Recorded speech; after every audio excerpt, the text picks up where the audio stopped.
Y'all, this episode was so good. I'm not even gonna lie. Again, I know y'all probably tired of me saying this, but love reconciliation. Love reconciliation. Listen. Bel-Air was needed. I'm sorry. Will Smith and gang, y'all ate that up. Y'all ate that up. Let's see if my notes updated.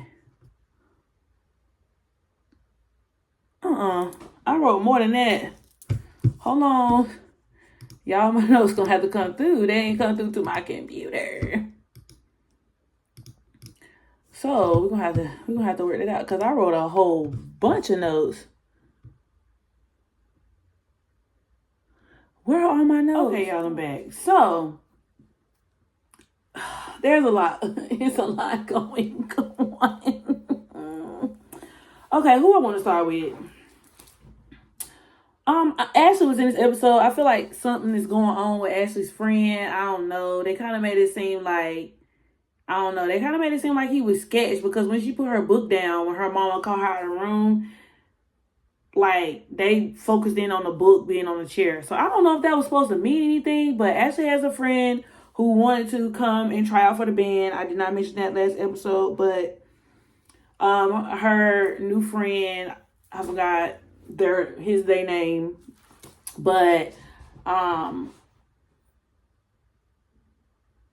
he wanted to try out for the band, and Ashley is kind of not in her band bag anymore.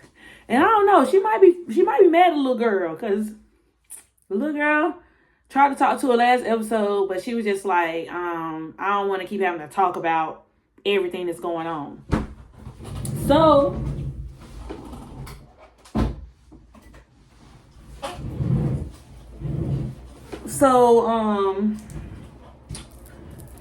Ashley, was just telling her mom that there was nothing going on. And she told Ashley she could stay in the room, but she still got to leave the door open because she don't know that little boy. The episode starts out with Phil, with a crowd being in front of Phil's house. Okay, and as y'all know, in prior seasons, Uncle Phil was running for office. And so a lot of his supporters, or a lot of his former supporters, or a lot of people that were actually against him, Will is known in the LA area. So once they found out that once they found out Uncle Phil was backing that gentrification, or he was a legal team, child, they went right onto his house and started protesting. And also the episode begins with Will and his mom singing Poison in a car on the way to the house. So Jeffrey has a conversation with Penelope, and Jeffrey is trying to, by all costs, avoid his old life, but his old life keeps showing back up. Violet's concerned about Will being in Bel-Air. I said this because Black Sass was something new and exciting that Carlton and Will had started, and so they were doing so good, and so they had new merch. They had little baseball jerseys, they had bucket hats, they had like jersey type tanks, and he was just so happy about it. And so they both had Aunt Viv and Vi try on some new merch and say that that their moms were sporting their new gear or whatever like that. And she looked at Will like, Will is losing sight of what he came here for, and that was to make a better life and do basketball. And so it's kind of along the same lines of like how Lou is feeling. But it just seems like Will just dumped basketball, which was, I guess, supposed to be something he worked so hard for, and he's just giving it up. Erica pops up on Phil at the restaurant. So Phil is out meeting with his legal counterparts at the restaurant, and Erica pops up on him. And I thought that she was about to do something shiesty, but to me, I think she was just, partially, I feel like she wanted to keep tabs on Phil and just be around him still, but she also did tell him that, like, if you terminate your business with Carson and Lake, that means that all of all the clients that you gained via word from Carson and Lake are gonna disassociate themselves with you, and then they're gonna go back to Carson and Lake. So basically, his business will go under. But because Uncle Phil noticed that this is something that needs to take place for the family, he is standing on business, and he is terminating his business with Erica. And so I was happy to see Uncle Phil finally stand on business, because that's what we wanted you to do, Phil. Good for you. Amira fussed out the leader of the meeting. So Carlton and Amira was attending the meeting, and you know they have been going to Bedside Baptist in terms of going to the meeting. So they ain't been going to the meetings the way they're supposed to.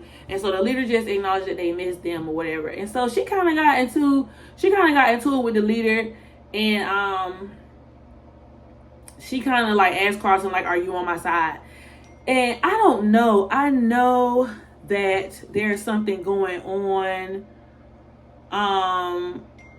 There's something going on with, you know, Amira, and I know she's fighting like her feelings the same way Carlton is fighting his addiction. She's fighting her feelings of addiction as well. But I just feel like, I don't know, I don't want to judge Amira too hard. I just feel like she's just not good for Carlton. I just feel like she's just gonna bring so much more, you know, harm to Carlton than good. But then again, I feel like she also needs somebody as well, because it doesn't seem like she has anyone. So Carlton kind of lie to her and tell her that my family actually wanted to meet you and they want to have dinner tomorrow. And so she seemed excited about it until the fact she didn't show up. And come to find out, the reason why she was late showing up, or she partially showed up, or she didn't show up, or she came and she left, was because it was her sister's death anniversary. And so she was actually struggling that day.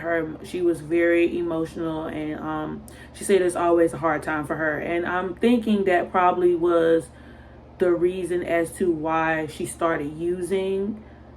At least that's, to me, the way it seems. And we haven't found out the story yet on how actually her sister died. And I don't know if we will, but it just gives me the little nudge that like this was the reason why she was a repeat offender, because every year around that time she would be doing good, but then when it came time for the death of this anniversary of her sister's death, she probably would use to help cope with what she was feeling.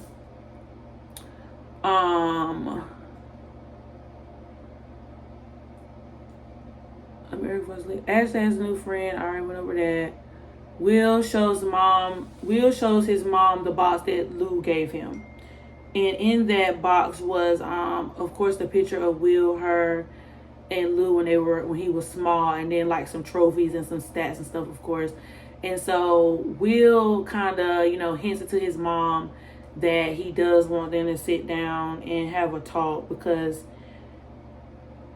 you know, Will just needs answers. And I'm happy that Will is actually seeking this, because I think this is the healing that Will actually needs in order for him to move forward with, you know, his life, his unresolved feelings toward his dad, and, you know, just seek forgiveness or whatever healing is he's looking for so he can move on. Jeffrey comes back and tells Phil about what exactly is going on. And so so after Jeffrey finds out, Phil actually said, like, what else, or what are the other options, Jeffrey, because you can't go back. And, you know, Phil basically tells Jeffrey that he means a lot to their family, and that he has a family of his own, and he needs to be able to be there for them. He can't do that if he goes back to his old lifestyle. And so it was just a lot. I thought that it came to the point where Phil was going to tell Jeffrey, well, whatever you need, there's always a way to get it done. I didn't know if he was going to do something illegal for him, or if he was just going to give him the money to give to whoever needed to get the money. But it moved forward. So then after they had that little conversation, Phil tells Jeffrey about the gentrification that's happening with his new client, and he tells Jeffrey that actually the client wants to buy Jazz's store. So I was just like, oh, okay, that's interesting. So that was that. And so Hillary shows back up to the house. She says that she's coming to see Aunt Vi and that she's been busy with LaMarcus because, you know, LaMarcus had heart surgery, as we found out in the last episode. And she stops by to see Ashley. And so she asks Ashley what she's working on. So Ashley lets her read the lyrics to a song. And basically the lyrics to the song are about the relationship between her and Hillary. And Hillary was like, well, I'm glad at least you didn't call me the B word. And then she was just like, I know that I've been busy, you know, with LaMarcus and everything, but I did hear everything that you said, and I wanted to tell LaMarcus. I was going to tell LaMarcus the truth, but then the situation happened, and so she was like, I tried my best actually to do what was right. She was like, but I do have a question to ask you. And so basically Hillary asked Ashley to be her maid of honor in her wedding, and Ashley was thrilled to say yes. So Uncle Phil pops up at Jazz's store, Charlie's, and has the orange envelope in his hand. And so Uncle Phil is looking around like he's, you know, looking and checking to see, or everyone talk to Jazz, whatever. But basically Jazz is like, what are you doing here, Phil? Mr. Banks, why are you here? And so Uncle Phil basically tells Jazz that, like, I'm representing so-and-so and they want to buy Charlie's. What's the tea with your situation? Like, are you back up on your taxes, or do you need the money? And so he basically tells Jazz, like, you know, if you are still in arrears on your taxes, you could take this money and then you have money left over, and then you can start over and make you some new routes with Charlie's. But it's just the historical context and what Charlie's means to that specific community. And so Jazz is like, thanks, but no thanks. But in my mind, I'm just like, I know Jazz is going to have to think about this because he's just in a bind. So, hopefully, you know, in the next couple of episodes, we'll find out what's going to happen to Charlie's. I really want Jazz to be able to keep his business because, one, it's like his uncle gave it to him. Like, his uncle gave it to him, and it means a lot in that community. And, like, sometimes it's just hard to be a business owner, you know, especially with all these new people coming to these new areas, and then they want to rebuild. And like he said, the girl running for council said, oh, well, you know, the black part, the Black Panther Party would meet in the back of Charlie's, and they would have meetings, and they just survived so much during that era. And then Jazz was like, and I can't even survive like a smoothie place in a Whole Foods.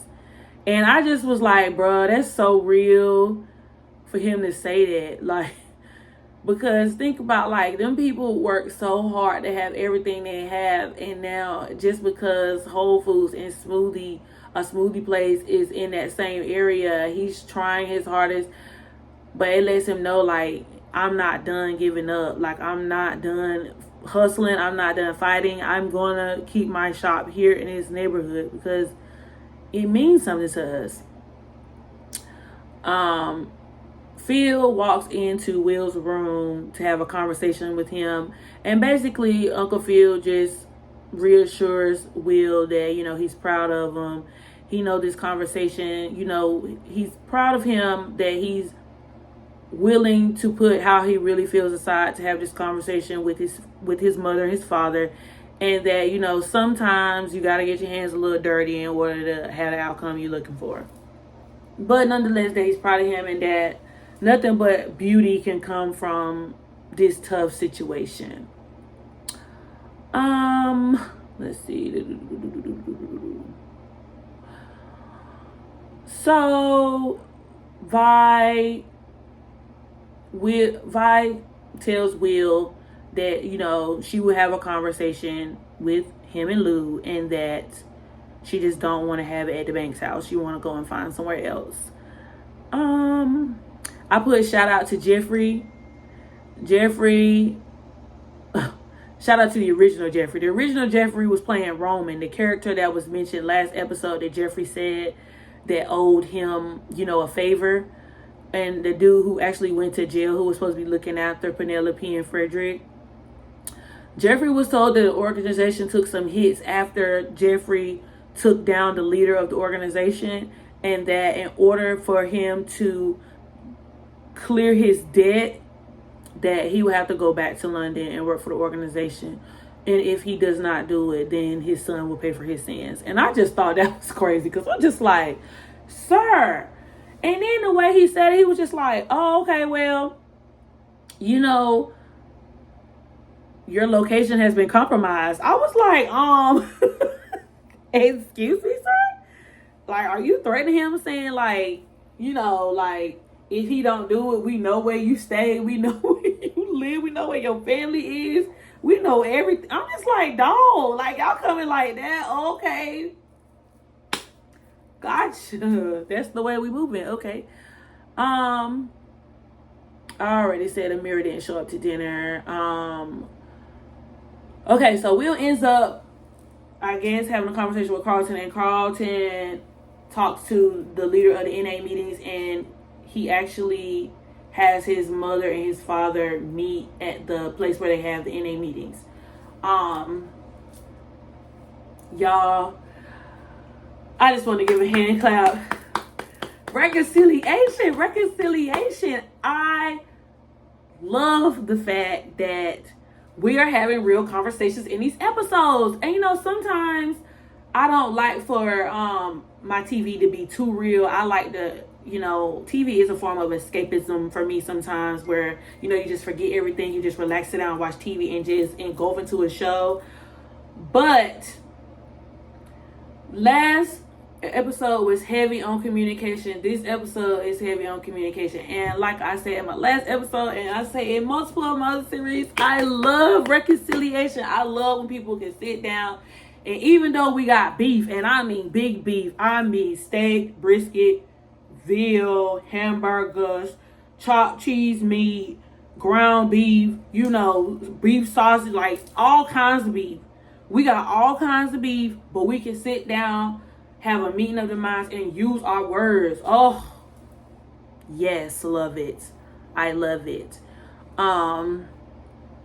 So basically, you know, in the beginning it was a little shaky, ain't gonna lie, cause Will mama got mad. She was about to get up and leave. But it's just a simple fact that, like, Will was able to sit down with both his parents, and he was able to ask questions, and come to find out, like, Will was under the impression, and the impression was from his mom, which is the sucky part, but Will was under the impression that his father was just like a no good man. And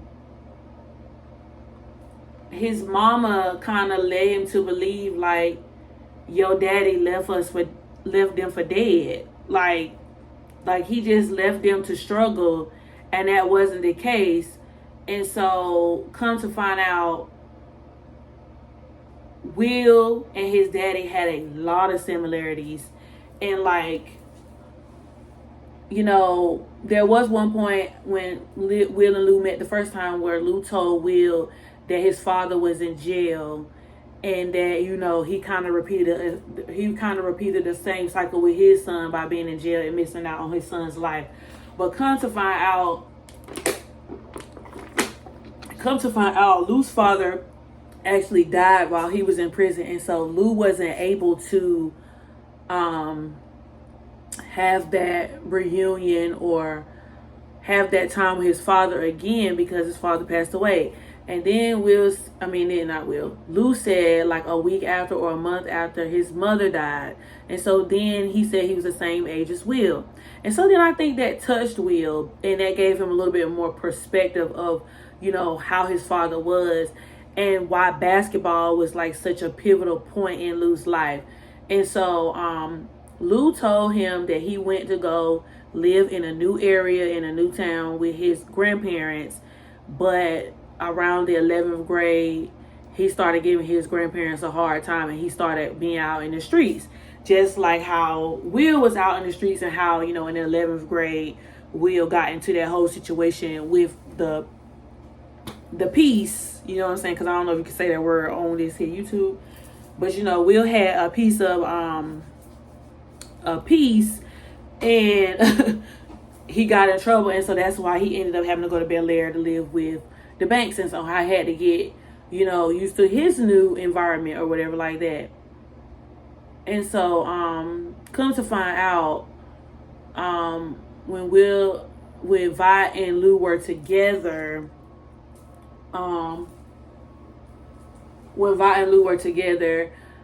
she said there were a couple of nights where, in Philly, that Philly winter was crazy and it was cold.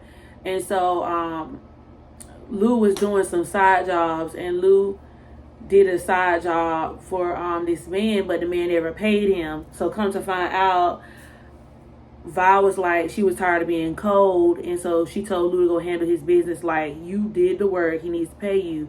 And so Lou went to go get the money, but the situation ended up going left. And so that's how Lou caught that robbery charge, and he ended up being in jail for all those years. And so I think that moment of clarity was really needed for Will, because Will never thought that his daddy actually worked to take care of his family. He just thought his daddy was just out in the street, making reckless, poor decisions, when that wasn't the case. He was really trying to make a way for his family, and then he just made a wrong decision, and his wrong decision cost him like time with his family, and so he ended up behind bars, because even though the dude owed him the money, he robbed the dude or whatever, and so he got arrested. And so then I was glad that Will's mom took accountability, because Will needed to hear that. Will needed to hear Lou's side, and how he turned his back on basketball. But at the same time, I think Will needed to hear Lou say that, because Lou felt like he had to stay away from Will, because he saw himself in Will so much that he felt like, because he wasn't around, because of his mistake trying to take care of Will, that he didn't have, he didn't have space to say anything to Will. Like, that's not the word I wanted to use. He didn't have, when you're talking to somebody, basically he said, I don't have no room to talk. Like, I wasn't around, you wasn't, I wasn't around, I didn't do anything for you, I wasn't there, I missed all this time with you. Who am I to try to tell you what to do, because you already are mad at me. So anything I feel towards you, even if I want to say it to you, I can't say it to you, because you're going to be like, well, who are you to tell me, type vibe. When, and I think that was something that, Will needed to hear from Lou as well, because Lou always wanted to tell him these things, but at the same time, he didn't want to overstep, the whole situation with Will, because it was a very, very sensitive and intimate topic between them two. And so I was just glad that Will was there to listen. I was there, and I was so glad that Will was able to get the healing that he needed from that situation. And it was even nice to see Vi and Lou embrace, because even though they struggled together, they still loved each other. Now, I ain't saying that Vi and Lou gonna get back together or nothing, because it's been like 20 years. But at the same time, it's just like, she needed that for herself. She needed that healing, and she needed to let go of her grudge with Lou for herself, because I'm sure once Lou got locked up, like, their relationship was over, and then she wasn't the reason why Lou went to jail, but, she wasn't not the reason Lou went to jail. You know what I'm saying? Like, he was just trying to make her happy and show her, like, I can take care of my family type vibes. and get out the street. So he tried to do it the right way. It just ended up still being the wrong way. But I was happy, like I said, for that reconciliation with Will, because Will did, that was the main thing that was bothering Will. Like, Will dumped basketball. Well, I ain't gonna say he dumped basketball, but he put basketball off for the summer and missed out on and is missing out on opportunities with basketball because this is senior year. He trying to get recruited, but he ain't playing basketball. He ain't playing basketball at Bel-Air. So how else is he gonna get seen? This was like one of the last times he could get seen. So, you know, and that's why Aunt Viv was so like skeptical about Black Sis, because she even told Aunt Viv, she was just like, Will is this way because of your gentle parenting. I'm not a gentle parent. Like, we don't have it like y'all. Like, how is Will gonna pay for college? Is Black Sis gonna give him enough capital to help him pay for school? Because basketball was the way that we was trying to get him to pay for school. And so I thought that was a real moment as well, you know, going back to the whole family dynamic thing. And so to end off the episode, Will ended up asking his daddy to meet him at the court. And I thought that was so cute because it was like they was looking in a mirror. It was just so touching. But yeah, so I was just, I love to see reconciliation. Love to see it. Y'all, we seen Jeffrey go in his room and get this big knife and just that's the best way I can describe it. The punching bag. All this money just came falling out of this punching bag. I was like, oh, he got money. I was like, oh, Jeffrey got money. So Jeffrey's going to try to pay his way out of having to go back to do the work. And Jeffrey said, in his Medea terms, make it enough. Oh, that wasn't Medea. That was Smokey Mama. In Smokey Mama terms, make it enough. Like, this is all I got. Roman, you owe me a favor. Look, make this enough. You have to make this enough. Period. And then I was happy to see at the end of the episode, Vi basically apologized to Will for making her problems with Lou his problems. And I just think that's also something to say, like, in families in general, like, just because the mama and daddy have beef, both parents need to make sure that the child is not involved in any of the beef, and that y'all sort y'all beef out, but keep the child out of it, because then you never know how that beef affects the child. And the child, most of the time, if the child is with the mother, the child is going to end up having beef with the father, or vice versa, depending on whichever way the situation is, if, you know, stuff ain't sorted out. The same thing happened with Jeffrey. The same thing happened with Frederick last episode. Like, Frederick was like, I'm going to pick my mama every time. Period. I was like, okay. Put your foot down there, Frederick. Also, Jazz sends the paperwork back to Mr. Banks, Uncle Phil, to let him know that he is not done hustling, that he is going to keep his store. So, yeah, y'all. Episode 6 was called Baggage. I don't know if I said that. It was a whole lot of baggage, but what they do? They emptied the bag. Everybody emptied the bag. Yay! We gotta learn how to let go of the baggage. I'm even talking to myself. Girl, let it go. Girl, leave that bag where it's at, child. Move on. Ain't nobody got time for that. We got things to do. But yeah, y'all, I hope y'all like these 3 episodes. Let me know down below.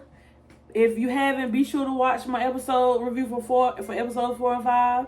And I'll be back with y'all next week for whatever episodes and how many other episodes they decide to drop next week. Deuces.